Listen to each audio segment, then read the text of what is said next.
Friends welcome to Historia. അപ്പോൾ Historia പുതിയ ക്ലാസ്സിലേക്ക് നിങ്ങൾക്ക് എല്ലാവർക്കും സ്വാഗതം. കഴിഞ്ഞ ക്ലാസ്സിൽ അപ്പോൾ നമ്മൾ കറണ്ട് അഫയേഴ്സ് ആണ് പഠിച്ചിരുന്നത്. ഇന്നത്തെ ക്ലാസ്സിലുള്ള 4 പ്രധാനപ്പെട്ട ചോദ്യങ്ങളാണ് പഠിക്കുന്നത്. പ്രീവിയസ് ക്വസ്റ്റ്യൻ പേപ്പർ ആണ്. മുൻ ക്ലാസ്സുകളെ മുൻ എക്സാമുകൾക്ക് ചോദിച്ചിട്ടുള്ള കേന്ദ്ര ഗവൺമെന്റ് ആയാലും സംസ്ഥാന ഗവൺമെന്റെയും സെൻട്രൽ ഗവൺമെന്റ് എക്സാമുകൾക്കും അതോടൊപ്പം നമ്മുടെ കേരള PSC എക്സാമുകൾക്കും ചോദിച്ചിട്ടുള്ള മുൻ ചോദ്യങ്ങളിൽ നിന്ന് തെരഞ്ഞെടുത്ത പ്രധാനപ്പെട്ട 4 ചോദ്യങ്ങളും ഉത്തരങ്ങളും അനുബന്ധ കാര്യങ്ങളുമായി 4 പ്രധാനപ്പെട്ട ടോപ്പിക്കുകളാണ് നമ്മൾ പഠിക്കാൻ പോകുന്നത്. അപ്പോൾ നമുക്ക് ഒന്നാമത്തെ ചോദ്യത്തിലേക്ക് പോകാം. ഒന്നാമത്തെ ചോദ്യം വരുന്നത്, നിയമവിരുദ്ധമായി അധികാരങ്ങൾ കൈയാളുന്നത് തടയുക എന്ന ഉദ്ദേശത്തിൽ പുറപ്പെടുവിക്കുന്ന റിട്ട് ഏതാണ്? നിയമവിരുദ്ധമായി അധികാരങ്ങൾ കൈയാളുന്നത് തടയുക എന്ന ഉദ്ദേശത്തോടുകൂടി പുറപ്പെടുവിക്കുന്ന റിട്ട് ഏതാണ്? ഇതിന്റെ ആൻസർ വരുന്നത് കോ വാറന്റോ എന്ന റിട്ടാണ്. കോ വാറന്റോ റിട്ടാണ്. നമുക്കറിയാം റിട്ടുകളെ പൊതുവെ പ്രധാനപ്പെട്ട 5 റിട്ടുകൾ ഉണ്ട്. 5 റിട്ടുകൾ നമുക്കറിയാൻ കഴിയുന്ന ഒന്ന് മാൻഡമസിന്റെ, ഹേബിയസ് കോർപ്പസിന്റെ, പ്രൊഹിബിഷൻ, സെഷറി ആൻഡ് കോ വാറന്റോ, ഇങ്ങനെ 5 റിട്ടുകളാണുള്ളത്. അതുപോലെ റിട്ടുകൾ പുറപ്പെടുവിക്കാൻ അധികാരമുള്ളത് സുപ്രീം കോർട്ട് ആൻഡ് ഹൈക്കോടതി. സുപ്രീം കോടതിക്കും ഹൈക്കോടതിക്കുമാണ് റിട്ടുകൾ പുറപ്പെടുവിക്കാൻ അധികാരമുള്ളത്. സുപ്രീം കോടതി റിട്ടുകൾ പുറപ്പെടുവിക്കുന്ന ആർട്ടിക്കിൾ 32 32 പ്രകാരം ഹൈക്കോടതി 226 പ്രകാരം. According to article 32 supreme court and 226 ഹൈക്കോടതി. 226 ഹൈക്കോടതി, ആർട്ടിക്കിൾ 32 പ്രകാരം സുപ്രീം കോടതിയും റിട്ടുകൾ പുറപ്പെടുവിക്കുന്നു. അപ്പൊ പൗരന്മാരുടെ നഷ്ടപ്പെട്ട മൗലികാവകാശങ്ങൾ അല്ലെങ്കിൽ പൗരന്മാരുടെ മൗലികാവകാശങ്ങൾ സംരക്ഷിക്കാനാണ് നമ്മൾ റിട്ടുകൾ പുറപ്പെടുവിക്കുന്നത്. ആ പ്രധാനമായിട്ടും റിട്ടുകൾ 5 റിട്ടുകളായിരുന്നു. ആദ്യം പറഞ്ഞ ഹേബിയസ് കോർപ്പസ് ആണ്. ഹേബിയസ് കോർപ്പസ് എന്ന് പറയുന്ന റിട്ട് എന്ന് പറയുന്നത്, അന്യായമായി ആരെങ്കിലും തടങ്കലിൽ വെച്ചിട്ടുണ്ടെങ്കിൽ ആ വ്യക്തിയെ കോടതിക്ക് മുന്നിൽ ഹാജരാക്കുവാൻ വേണ്ടി ബന്ധപ്പെട്ട ഉദ്യോഗസ്ഥന് നൽകുന്ന ഒരു ഉയർന്ന കോടതി നൽകുന്ന ഉത്തരവിനാണ് എന്ത് പറയുന്നത് ഹേബിയസ് കോർപ്പസ് എന്ന് പറയുന്നത്. ഹേബിയസ് കോർപ്പസ് എന്ന വാക്ക് ഒരു ലാറ്റിൻ വേർഡാണ്.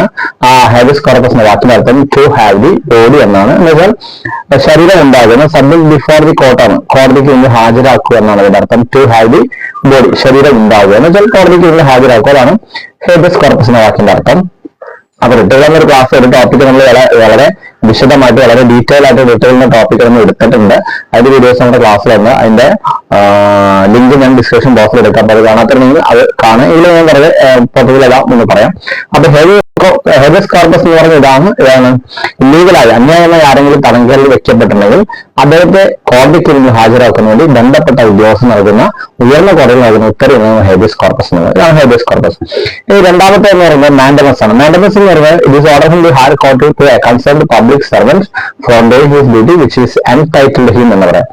അതായത് ഓരോ ഉദ്യോഗസ്ഥന്മാർക്കും ഓരോ ഡ്യൂട്ടി ഉണ്ടായിരിക്കും. അവർ നിശ്ചിതമായ ഡ്യൂട്ടി ചെയ്യാതിരിക്കുമ്പോൾ അത് ചെയ്യിപ്പിക്കുന്നതിനാണ് മാൻഡമസ് എന്ന് പറയുന്നത്. മാൻഡമസ് എന്ന വാക്കിനർത്ഥം വി കമാൻഡ് എന്നാണ്. ഞങ്ങൾ കൽപ്പിക്കുന്നു, ഞങ്ങൾ എന്ന് പറഞ്ഞാൽ കോടതികൾ കൽപ്പിക്കുന്നു എന്നാണ് ഇതിന്റെ അർത്ഥം വരുന്നത്. മൂന്നാമത്തെ റിട്ട് എന്ന് പറയുന്നത് പ്രൊഹിബിഷൻ ആണ്. പ്രൊഹിബിഷൻ ഫോർവേഡ് ചെയ്യുക, അതിന്റെ അർത്ഥം വരുന്നത് ഫോർവേഡ് ചെയ്യുക, തടസ്സപ്പെടുത്തുക, അല്ലെങ്കിൽ അത് തടയുക, നിരോധിക്കുക, ബാൻ ചെയ്യുക എന്ന അർത്ഥത്തിലാണ് പ്രൊഹിബിഷൻ ഇംഗ്ലീഷ് വാക്ക് എടുക്കുന്നത്. ഇതെന്നെ സംബന്ധിച്ച് താഴ്ന്ന കോടതികൾ അധികാര പരിധി ലംഘിക്കുമ്പോൾ ഉയർന്ന കോടതി വന്ന് സ്റ്റേ ചെയ്യുന്നത്. ഇതാണ് നമ്മൾ പ്രൊഹിബിഷൻ എന്ന് പറയുന്നത്. അപ്പൊ these order from the higher court to a lower court and stay its business when the lower court violates its jurisdiction എന്ന് പറയും. താഴ്ന്ന കോടതിയിൽ അധികാര പരിധി ലംഘിക്കുമ്പോൾ ഉയർന്ന കോടതി ഒന്ന് സ്റ്റേ ചെയ്യുന്നു. അതാണ് പ്രൊഹിബിഷൻ എന്ന് പറയുന്ന റിട്ട്. മൂന്നാമത്. നാലാമത്തെ സെർഷറി എന്നാണ് പറയുന്നത്. സെർഷറി എന്ന വാക്കും ലാറ്റിൻ വാക്കാണ്. അതിന്റെ അർത്ഥം എന്ന് പറയുന്നത് ടു ബി സർട്ടിഫൈഡ് എന്നാണ്. ഞങ്ങൾ സാക്ഷ്യപ്പെടുത്തേണ്ടതുണ്ട് എന്നാണ് പറയുന്നത്. വെച്ചാൽ ഉയർന്ന കോടതിയിൽ സാക്ഷ്യപ്പെടുത്തേണ്ടതുണ്ട് എന്ന് പറയുന്നത്. ഇതെന്താ സംഭവിച്ചാൽ it is order from the higher court to a lower court and stay its business and transfer file to higher court from lower court എന്നാണ്. when the lower court violates jurisdiction എന്ന് പറയാം. താഴ്ന്ന കോടതികൾ അധികാര പരിധി ലംഘിക്കുമ്പോൾ ഉയർന്ന കോടതികൾ വന്ന് സ്റ്റേ ചെയ്യും. ആ കേസ് എടുത്ത് അവർ ഉയർന്ന കോടതിക്ക് മാറ്റും. ഇതാണ് നമ്മൾ സെർഷറി എന്ന് പറയുന്ന സംഭവം എന്ന് പറയുന്നത്. അപ്പൊ സെർഷറി എന്ന വാക്കിനർത്ഥം ടു ബി സർട്ടിഫൈഡ് എന്നാണ്. ഇനി അഞ്ചാമത്തെ റിട്ടാണ് കോ വാറന്റോ എന്ന്. കോ വാറന്റോ എന്ന വാക്കും ഒരു ലാറ്റിൻ വാക്കാണ്. കോ വാറന്റോ എന്ന വാക്കിന്റെ അർത്ഥം എന്ന് പറയുന്നത് ബൈ വാട്ട് അതോറിറ്റി എന്നാണ്. എന്ത് അധികാരത്തിലാണ് നിങ്ങൾ അത് ചെയ്യുന്നത് എന്നാണ്. ഇതാണ് ഇപ്പൊ നമ്മുടെ ചോദ്യത്തിന്റെ ആൻസർ എന്ന്. കോ വാറന്റോ എന്ന് വെച്ചാൽ നിയമവിരുദ്ധമായി അധികാരം കൈയാളുമ്പോൾ തടയുക എന്ന ലക്ഷ്യത്തോടു കൂടി പുറപ്പെടുവിക്കുന്ന റിട്ട് ഏതാണെന്ന് വെച്ചാൽ അത് നമ്മൾ പറഞ്ഞ കോ വാറന്റോ. ഇതെന്താ സംബന്ധിച്ച് order from the higher court to a public servant എന്താണ് forwarding his duties which is not entitled him എന്ന് പറയാം. ഒരു വ്യക്തിക്ക് അല്ലെങ്കിൽ ഒരു ഉദ്യോഗസ്ഥന വ്യക്തിക്ക് അദ്ദേഹത്തിന് അധികാരമില്ലാത്ത കാര്യങ്ങൾ ചെയ്യുമ്പോൾ ചെയ്യരുത് എന്ന് പറഞ്ഞത് അതാണ് ബ്ലോക്കിംഗ് ഡ്യൂട്ടീസ് എന്ന് പറയുന്നത്. Which is not entitled him, അദ്ദേഹത്തിന് നിക്ഷിപ്തമല്ലാത്ത രീതി ചെയ്യുമ്പോൾ അത് ചെയ്യരുത് എന്ന് പറയുന്നതാണ് കോ വാറന്റോ. അത് ഇതാണ് 5 റിട്ടുകളുടെ ഒരു വീഡിയോസ് നമ്മൾ എടുത്തിട്ടുണ്ട്, നമ്മുടെ യൂട്യൂബിലുണ്ട്. അപ്പൊ അതിന് ഡിസ്ക്രിപ്ഷൻ ബോക്സിൽ അതിന് ലിങ്ക് വരാമെന്ന് ഡീറ്റെയിൽ ആയിട്ട് കണ്ടത്. ഇത് തന്നെയാണ് സംഭവം, ഡീറ്റെയിൽ ആയിട്ട് കണ്ടത് കേട്ടോ. അപ്പൊ ഇതാണ് നമ്മുടെ റിട്ടുകൾ. അപ്പൊ ഈ 5 റിട്ടുകൾ നോക്കിയ റിട്ടുകൾ നമ്മൾ കടമെടുത്തുള്ളത് ബ്രിട്ടനിലാണ് ഈ റിട്ടുകൾ എന്ന ആശയം കടമെത്തുന്നത്. ആർട്ടിക്കിൾ സുപ്രീം കോടതി 32 ഹൈക്കോടതി 226 പ്രകാരമാണ് റിട്ടുകൾ പുറപ്പെടുവിക്കുന്നത്. ക്ലിയർ ആയില്ലോ? അപ്പൊ റിട്ടുകൾ എന്ന ടോപ്പിക് നമ്മൾ പഠിച്ചു കഴിഞ്ഞു. ഇനി രണ്ടാമത്തെ ചോദ്യം നോക്കുക. ആരുടെ കവിതാ സമാഹാരമാണ് രത്നമണികൾ എന്നറിയപ്പെടുന്നത്? ഇത് കേരള നവോത്ഥാനവുമായി ബന്ധപ്പെട്ട ചോദ്യം. ആരുടെ കവിതാ സംഹാരത്തെയാണ് രത്നമണികൾ എന്നറിയപ്പെടുന്നത്? ഓർമ്മിക്കുക, ഈ ദളിത് ക്രിസ്ത്യൻസിന് വേണ്ടി ഒരുപാട് പ്രയത്നിച്ച് ഒരുപാട് വർക്ക് ചെയ്ത ആളാണ് നമ്മളെ ആരാണ് യോഹന്നാൻ എന്ന് പറയുന്ന, അല്ലെങ്കിൽ പൊയ്കൽ കുമാരദേവൻ എന്നറിയപ്പെടുന്ന, കുമാര ഗുരുദേവൻ എന്നറിയപ്പെടുന്ന യോഹന്നാൻ, പൊയ്കൽ യോഹന്നാൻ. അദ്ദേഹത്തിന്റെ കവിതാ സമാഹാരത്തിന് രത്നമണികൾ എന്ന് പറയുന്നത്. അദ്ദേഹം ജനിക്കുന്നത് പത്തനംതിട്ട ജില്ലയിലെ ഇരവിപ്പേരൂരാണ്. പത്തനംതിട്ട ജില്ലയിലെ ഇരവിപ്പേരൂരാണ് ജനിക്കുന്നത്. കുമാരനായിരുന്നു യഥാർത്ഥമാണ്. പിന്നീട് ക്രിസ്ത്യൻ മതത്തിൽ വളരെ ആകർഷമായി ക്രിസ്ത്യൻ മതത്തിലേക്ക് പരിവർത്തനം ചെയ്യുകയും, പക്ഷെ ക്രിസ്ത്യൻ മതത്തിൽ ചെന്നതിന് ശേഷം ക്രിസ്ത്യൻ മതത്തിലെ സഭകളുടെയും മറ്റ് സഭകളുടെയും അനീതിയും അതോടൊപ്പം വർണ്ണവിവേചനം മറ്റെല്ലാ കാര്യങ്ങളും കണ്ട് ക്രിസ്ത്യൻ മതത്തിലെ അനീതിയും വർണ്ണവിവേചനം തരംതിരിവും ഒക്കെ കണ്ട് അതിൽ നിന്ന് അദ്ദേഹം സ്ട്രഗിൾ ചെയ്യുന്നു. ബൈബിളൊക്കെ അദ്ദേഹം ഒരു തവണ കത്തിച്ച് എറിയുന്നുണ്ട്. അങ്ങനെ ഒരുപാട് സ്ട്രഗിൾ ക്രിസ്ത്യൻ മതത്തിലെ അനീതിക്കെതിരെ പോരാടിയ ഒരു വ്യക്തിയാണ് ഈ പൊയ്കൽ യോഹന്നാൻ എന്ന് പറയുന്ന കുമാര ഗുരുദേവൻ എന്നറിയുന്നത്. അപ്പൊ അദ്ദേഹത്തിന്റെ കവിതാ സമാഹാരത്തെ നമ്മൾ രത്നമണികൾ എന്ന് നമ്മൾ അറിയിക്കുന്നു. ഇനി അദ്ദേഹവുമായി ബന്ധപ്പെട്ട് നമുക്ക് പഠിക്കാനുള്ള പ്രധാനമായിട്ടൊന്ന് അടിലഹള എന്ന് പറയുന്നത്. അടിലഹള എന്ന് പറഞ്ഞാല് അദ്ദേഹം ദളിത് ക്രിസ്ത്യൻസിന് വേണ്ടി അല്ലെങ്കിൽ ക്രിസ്ത്യൻ മതത്തിലെ വിഭാഗത്തിലെ അവരുടെ അനീതിക്കെതിരെ പോരാടിയ ആ വ്യക്തിയാണ് കുമാര ഗുരുദേവൻ എന്ന് പറയുന്നത്. അപ്പൊ ദളിത് ക്രിസ്ത്യൻസിന് വേണ്ടി അദ്ദേഹം പോരാടിയ, അദ്ദേഹം നടത്തിയ പ്രക്ഷോഭങ്ങളെയാണ് പൊതുവെ അടിലഹള എന്ന് പറയുന്നത്. അപ്പൊ പൊയ്കൽ യോഹന്നാൻ അല്ലെങ്കിൽ കുമാര ഗുരുദേവൻ നടത്തിയ പ്രക്ഷോഭങ്ങളാണ്, ഒരുപാട് പ്രക്ഷോഭങ്ങളുണ്ട്. ആ പ്രക്ഷോഭങ്ങളൊക്കെ പൊതുവെ അറിയപ്പെട്ടെന്ന് പറയുന്നത് അടിലഹള എന്ന് പറയുന്നത്. അടിലഹള എന്ന് പറയുന്നത് ഇത് അദ്ദേഹം പുലയ മഹാസഭയിലും അദ്ദേഹം അംഗമായിരുന്നു. നമ്മുടെ സ്വാധീന പരിപാലന സംഘം അതിലൊക്കെ അദ്ദേഹം അംഗമായിരുന്നു. അയ്യങ്കാളിയോടുകൂടി അദ്ദേഹം ഒരുപാട് വർക്കുകൾ ചെയ്തിരുന്നു. അതായിരുന്നു കൊച്ചി പ്രജാമണ്ഡലത്തിലൊക്കെ അദ്ദേഹം അംഗമായ ഒരു വ്യക്തിയാണ് കുമാര ഗുരുദേവൻ എന്ന് പറയുന്നത്. ഇനി അദ്ദേഹവുമായി ബന്ധപ്പെട്ട് മറ്റൊന്ന് പഠിക്കാനുള്ളത് അദ്ദേഹത്തിന്റെ സംഘടന 1909 അദ്ദേഹം ഇരവിപ്പേരിൽ വെച്ച് പ്രത്യക്ഷ രക്ഷാ ദൈവസഭ എന്ന സംഘടന സ്ഥാപിക്കുന്നത്. പ്രത്യക്ഷ രക്ഷാ ദൈവസഭ എന്ന സംഘടന അദ്ദേഹം സ്ഥാപിക്കുന്നത് 1909 പത്തനംതിട്ട ജില്ലയിലെ ഇരവിപ്പേരിൽ നടന്നത്. അതാണ് പ്രത്യക്ഷ രക്ഷാ ദൈവസഭ. ഇത് അദ്ദേഹത്തിന്റെ ഏറ്റവും പ്രധാനപ്പെട്ട ഒരു സംഘടനയാണെന്ന് ഓർക്കുക. അപ്പൊ ഈ സംഘടനയിലൂടെയാണ് അദ്ദേഹം ദളിത് ക്രിസ്ത്യന് വേണ്ടിയിട്ടും അതോടൊപ്പം ക്രിസ്ത്യൻ സമുദായത്തിലെ വർണ്ണവിവേചനത്തിനും അനീതിക്കെതിരെ അദ്ദേഹം പോരാടിയത് ഈ പ്രത്യക്ഷ രക്ഷാ ദൈവസഭ എന്ന സംഘടനയിലൂടെയാണ്. അത് 1909. ഇനി അദ്ദേഹം നടത്തിയ പ്രധാനപ്പെട്ട ലഹകളെ നമ്മൾ അടിലഹള എന്ന് പറയുന്നത്. അദ്ദേഹം നടത്തിയ പ്രക്ഷോഭങ്ങളാണ് നമ്മൾ അടിലഹള എന്ന് പറയുന്നത്.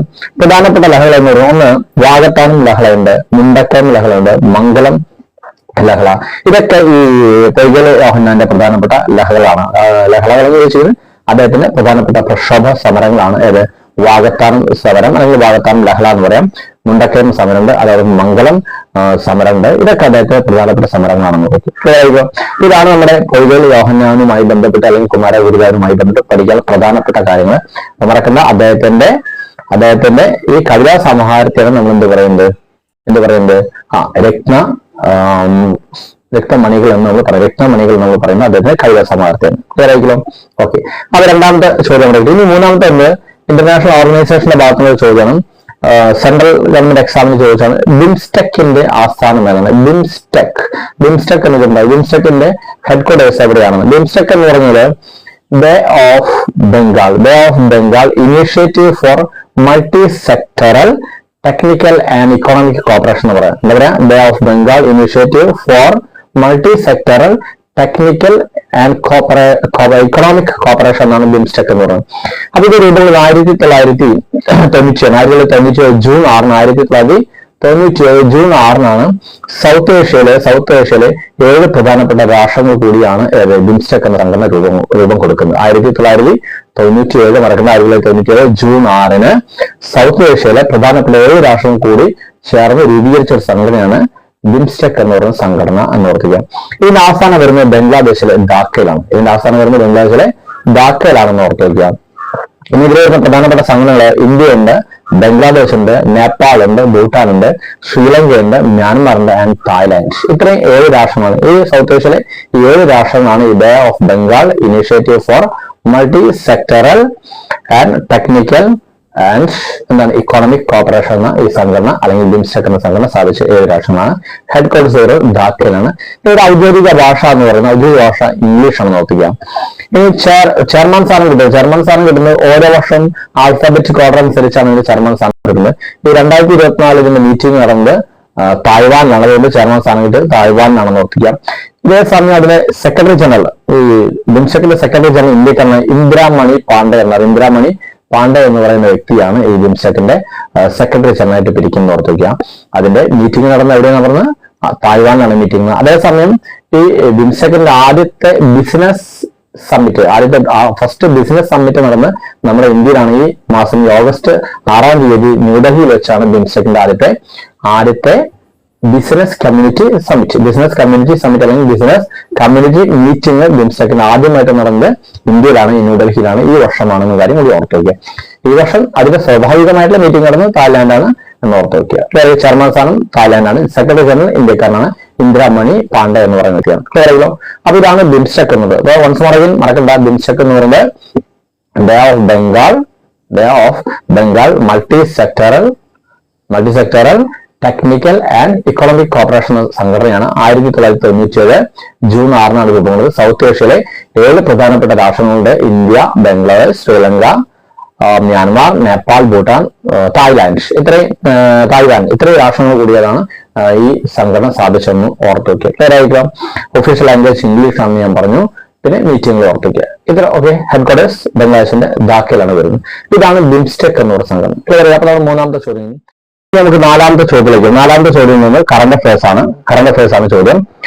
2021 ഗർഭാശയ ക്യാൻസറെ തടയാനായി ഇന്ത്യയിൽ തദ്ദേശീയമായി വികസിപ്പിച്ചെടുത്ത വാക്സിൻ ഏതാണ്? 2021 ഗർഭാശയ ക്യാൻസറിനെ തടയാനായി തദ്ദേശീയമായി ഇന്ത്യയിൽ വികസിപ്പിച്ചെടുത്ത ഒരു വാക്സിൻ ഏതാണ്? സർവാവാക് എന്നാണ്. സർവാവാക് എന്ന ആ ഒരു വാക്സിൻ ഇതാണ് ഗർഭാശയ ക്യാൻസറെ തടയാനായി ഇന്ത്യയിൽ വികസിപ്പിച്ചത്. പൂനെയിലെ സിറം ഇൻസ്റ്റിറ്റ്യൂട്ട് ഓഫ് ഇന്ത്യ എന്ന ഒരു സ്ഥാപനമാണ്. സിറം ഇൻസ്റ്റിറ്റ്യൂട്ട് ഓഫ് ഇന്ത്യ എന്ന സ്ഥാപനമാണ് ഈ സർവാവാക് എന്ന ഈ വാക്സിൻ വികസിപ്പിച്ചത്. എന്നാണ് ഇനോഗ്രേറ്റ് ചെയ്തത് വെച്ചാൽ 2023 ജനുവരി 25 നമ്മൾ ബാലികാ ദിനമായി ആചരിക്കുന്നത്. 2025 ജനുവരി 25 ബാലികാ ദിനം. ജനുവരി 25 മറക്കണ്ട, ജനുവരി 25 ആണ് ബാലികാ ദിനം. 2025 ജനുവരി 25 ബാലികാ ദിനത്തിന്റെ അന്നാണ് ഈ സിറം ഇൻസ്റ്റിറ്റ്യൂട്ട് ഓഫ് ഇന്ത്യ, പൂനെയിലെ സിറം ഇൻസ്റ്റിറ്റ്യൂട്ട് ഓഫ് ഇന്ത്യ എന്ന ഈ സ്ഥാപനം സർവാവാക് എന്ന ഒരു വാക്സിൻ സ്ഥാപിച്ചത്. സർവാവാക് എന്ന വാക്സിൻ അവർ പ്രൊഡ്യൂസ് ചെയ്തെന്ന് ഓർത്ത് വയ്ക്കുക. അപ്പൊ നമ്മുടെ ഈ പറഞ്ഞ 4 ചോദ്യങ്ങൾ ഓർത്ത് വയ്ക്കുക. ഒന്ന് നമ്മൾ പറഞ്ഞത് ഏതാണ്? ആദ്യമായിട്ട് നമ്മൾ പറഞ്ഞ ചോദ്യം എന്ന് പറഞ്ഞത് മുൻകാലങ്ങളിൽ ചോദിച്ച ചോദ്യങ്ങളാണെന്ന് പറഞ്ഞു. സെൻട്രൽ എക്സാമിന്, സ്റ്റേറ്റ് എക്സാമിന് ചോദിച്ച ചോദ്യങ്ങൾ. അതിൽ ആദ്യത്തെ ക്വസ്റ്റ്യൻ നമ്മൾ പഠിച്ചത് ഏതാണ്? നമ്മൾ ആദ്യമായി പഠിച്ചത് നിയമവിരുദ്ധമായി അധികാരം കൈയാളുന്നത് തടയുന്ന റിട്ടാണ്. അപ്പൊ നമ്മൾ കോവാറുണ്ടായിരുന്നു. അങ്ങനെ 5 റിട്ടുകൾ ഹേബിയസ് കോർപ്പസ്, മാൻഡമസ്, പ്രൊവിഡൻസ്, സെർഷറി കോവറിന് 5 റിട്ടുകൾ പഠിച്ചു. അതിനുശേഷം ബിംസ്റ്റെക് എന്ന സംഘടന പഠിച്ചു. അതിനുശേഷം നമ്മൾ രത്നമണികൾ എന്ന് പറയുന്നത് നമ്മുടെ പൊയ്കയിലെ യോഹന്നാന്റെ കൃതികളുമായി ബന്ധപ്പെട്ട കാര്യങ്ങൾ. അതിനുശേഷം ഇപ്പൊ സർവാവാക് എന്ന് പറയുന്ന വാക്സിൻ. അപ്പൊ ഇങ്ങനെ 4 വാക്സിനുകളാണ്, 4 ചോദ്യങ്ങളാണ് നമ്മൾ പഠിച്ചത്. അപ്പോൾ 4 ചോദ്യങ്ങൾ വളരെ ഭംഗിയായിട്ട് പഠിച്ചു വയ്ക്കുക. ഇതുമായി ബന്ധപ്പെട്ട് എന്തെങ്കിലും സംശയങ്ങളോ മറ്റു കാര്യങ്ങളോ നിങ്ങൾ കമന്റ് ബോക്സിൽ കമന്റ് ചെയ്യുക. അത് 9846298093 എന്ന നമ്പറിൽ നിങ്ങൾ കമന്റ് ചെയ്യുക. നിങ്ങൾക്ക് വേണ്ട നിർദ്ദേശങ്ങൾ നൽകാവുന്നതാണ്. സോ അടുത്ത ക്ലാസ്സിൽ വീണ്ടും കണ്ടുമുട്ടാം. എല്ലാവർക്കും ബൈ.